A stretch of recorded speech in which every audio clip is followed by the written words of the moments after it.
Um, but that's I guess what I'm trying to translate and talk about on this stream is that the competition is everyone's rooting for everyone. It's a competition. It's a like we call these things tournaments, but they're not that different from the friendly environment of a convention, right? Like Right. everyone's cool with each other. Everyone's rooting for each other. Everyone's like there's no shame in going 0-2. There's no shame in like delve yourself in and trust me, it's gonna be the best choice you've ever made. It's Yeah. freaking great. And I think it's crazy because I think we've touched on like many aspects of the community: the newbie, the person that's stagnant, the person that's improving, the person at the top, the volunteers, right?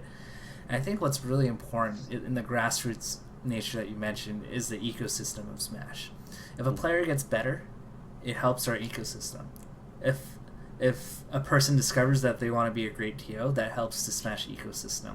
And I feel that no matter what role you play, you're feeding into the ecosystem in some positive way. Yeah, like it's not like I think where the pride gets in the way is that people view like, okay, I go 0-2, this is so embarrassing, but like, bro, like I don't know how to tell you this, but a quarter of the tournament goes 0-2. Like one in every four people at the friggin' venue is going 0-2, and then another big chunk of them go 1-2. Right? Like it's not nothing new. It happens every event. No one's even gonna notice. Right? It's not like something that goes in the history books. Whenever your Smash Wiki article gets made or your whatever gets made, it's not like people are gonna mark it down as, oh man, he went 0-2 in his tournament. Right? Like that's not a big deal. It's really not a big deal. And even let's say the records were kept, that's just a way to just mark improvement, right? Like that's just a way to push improvement. But I don't think fear should ever be the guiding line on this. If you love the game, you love the game. Yeah. And that's what the beautiful thing about Melee. It's a product that sells itself. Yeah, and it's also why it's why no one quits, right? Like we just talked about like, all these players, they've been around for that long. Like what the hell, man? You know, we have Ken playing in 2015.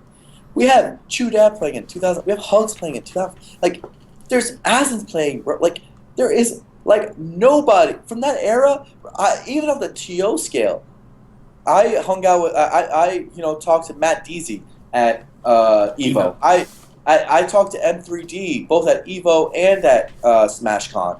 These you guys might not know these names, but these guys are humongous figures of the community in 04, 03. Like they're still around. Like why does something like this grasp people so hard? Why does it get people to attach so hard to it that they never want to leave, right? And finding the answer to that is why it's worth giving it a shot, right? Like it's not so different from a recommendation any other way, right? Like when you recommend people to watch a movie, or a lot of people like a movie or like a video Seconds game, and he's already taken off. Right? people are curious.